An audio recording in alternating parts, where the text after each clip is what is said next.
Hello there, welcome back to my channel. I'm way at the corner, but oh well. As long as you can hear me speak, that is the important thing. So, continuing my book haul, this is part 2 of the book haul that I was talking about with the Bronte sisters. More books that I've been reading or collecting to read uh, after I finish with the Brontes. I got Nicholas Nickleby by Charles Dickens. Haven't read it, haven't seen the movie. There is a movie, but I am excited to read the book.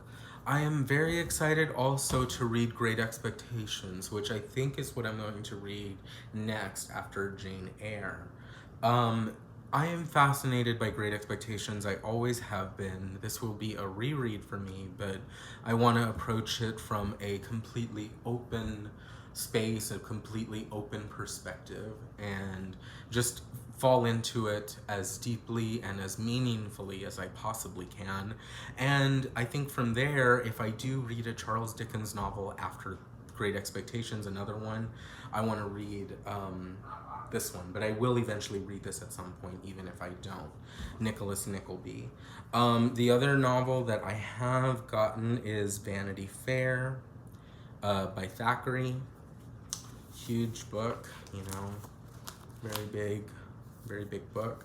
Usually the volumes that they sell are with these pages are very compressed, and they're very thin, and there's a lot of text on them, so it is a very meaty book.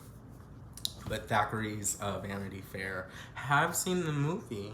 I have seen the movie with Reese Witherspoon, I believe, directed by Mira Nair. I believe is how you say her name. The renowned Indian filmmaker, female Indian filmmaker, director of Kama Sutra.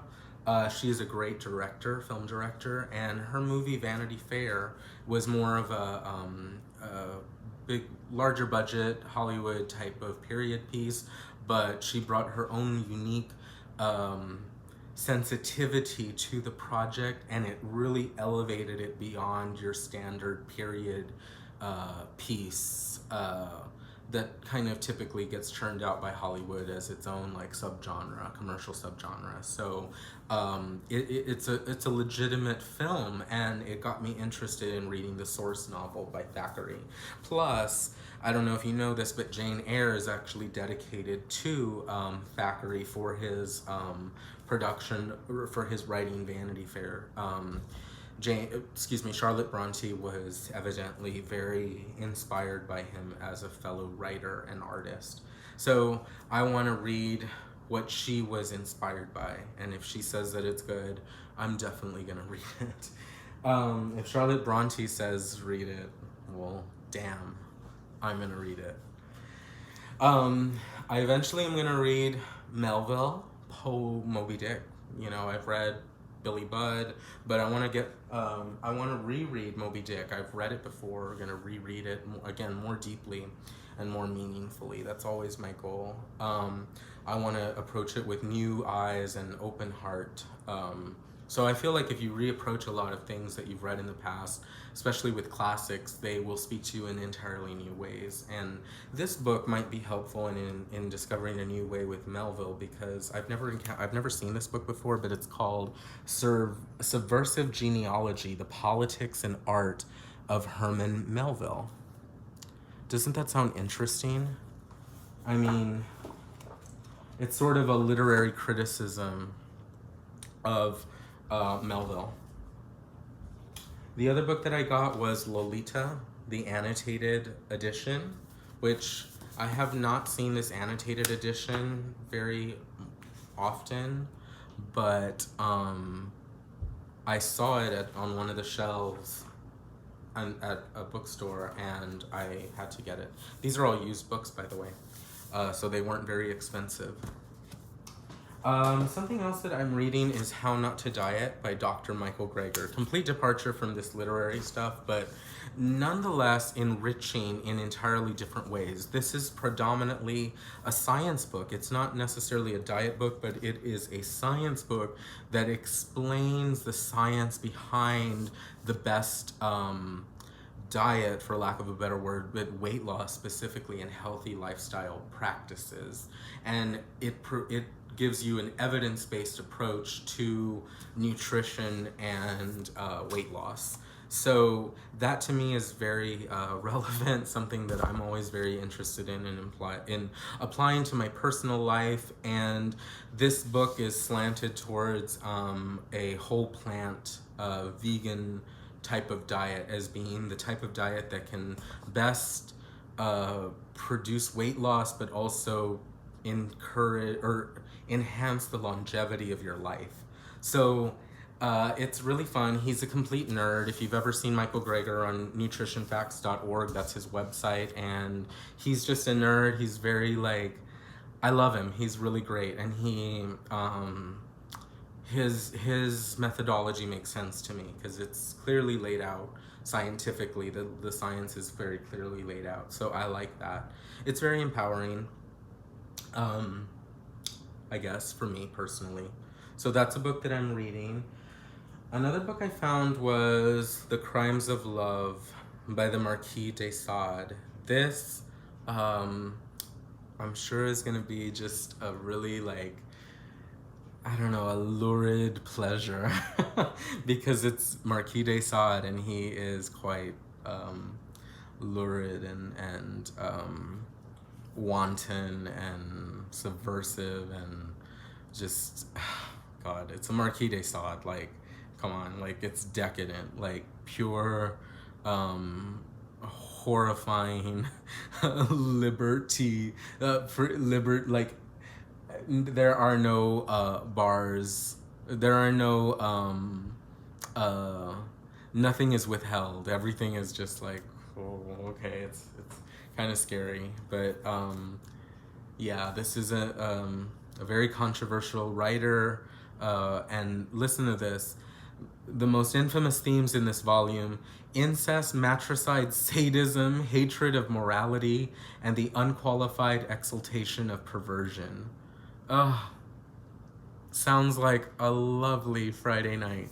So this will eventually be something that I look into. I'm really into like those kinds of like scandalous books. The banned books, you know, I'm very interested, especially like the sexual type of like lurid ones I'm really into. The next things that we're into is Harold Bloom. I got some Harold Bloom here. I know people have mixed feelings about Harold Bloom, but I don't always agree with him, but what I do find very fascinating about him is his love of reading. I'm inspired by it. I learn from it. His love of literature and reading inspires me. I know he had some like questionable things, a lot of, not questionable, but he certainly had his reasons. I happen to agree with him to some degree, but there are some things I disagree with him with.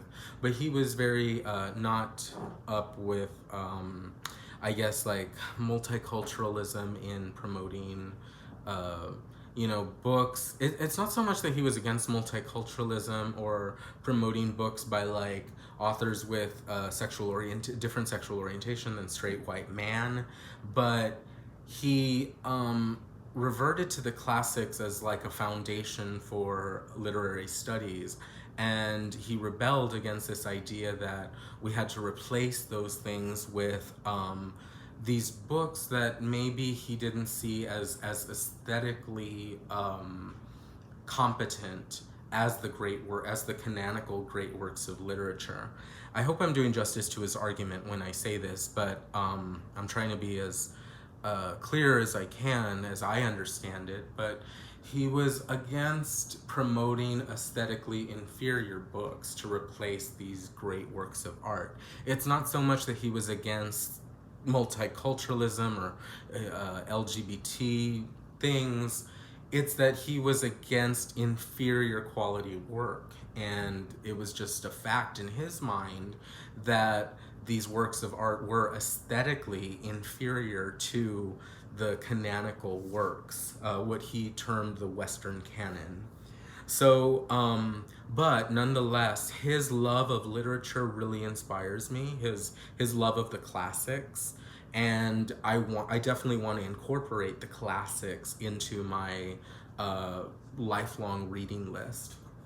So that's my interest in Harold Bloom, and why I've got How to Read and Why, and The Anatomy of Influence, Literature as a Way of Life, because I feel like these books can shed some light on some of the books that I'm reading, and maybe some light on my experience generally as a reader, as a lifelong reader. The other book that I want to talk about that I recently got, that I've seen just great things about online, is Stoner, by John Williams. I believe an Irish writer. I believe he is an Irish. This is an Irish. This is Irish literature. I don't know where I saw that, but I don't know much about this novel except that it's very highly regarded. A lot of people seem to love it, and I'm definitely in, and the synopsis is interesting. So I'm very interested to see what this book is about.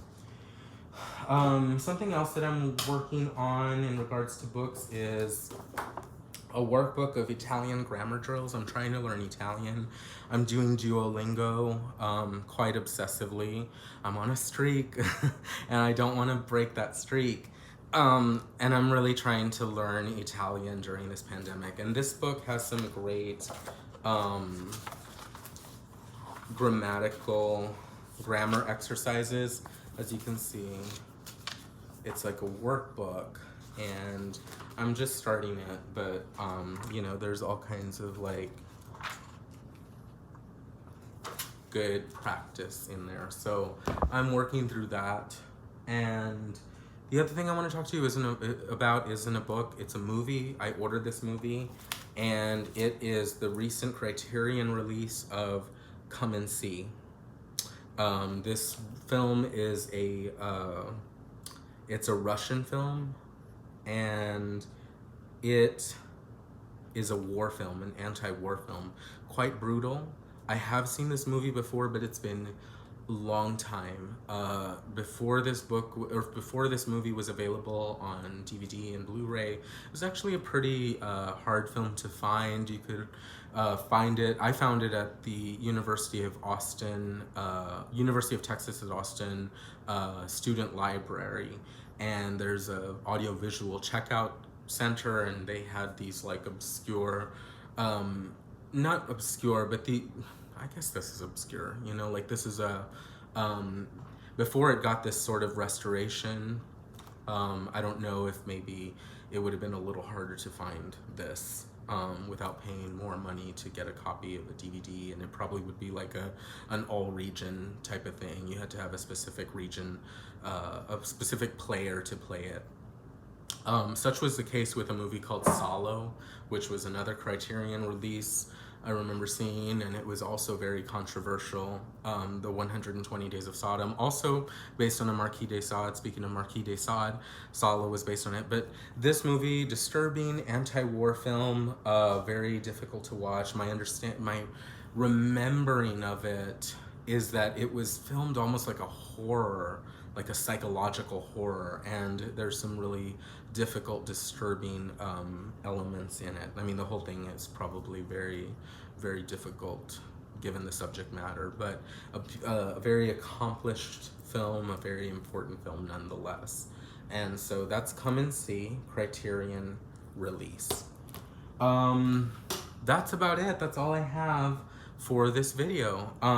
Oh, before you go, one thing I do want to emphasize with all you, or not emphasize, but like ask about, would be, do you write about your experiences with books? Do you keep a journal? Do you keep your, thoughts? Where do you write your thoughts out? I've been writing them a lot online. I'm a member of several like reading groups on Facebook, but one place I do like to put my thoughts is in a little moleskin notebook that I wrote, or that I got specifically for reflecting on the works of literature that I read, and I'm keeping sort of a tab on books that I'm reading that I write about in here, and then I just, you know, write my thoughts in about the book that I'm reading, and I find it very helpful in, I guess, maybe absorbing these works of literature more deeply into my life and into my my heart. So yeah, I guess that's it. That's all I wanted to talk about. I'm glad I could make this video, and I hope you enjoy it. I hope you enjoyed it. And happy reading. Share with me below about what you're reading, and I would love to know. So bye. Bye. Just kidding. Bye.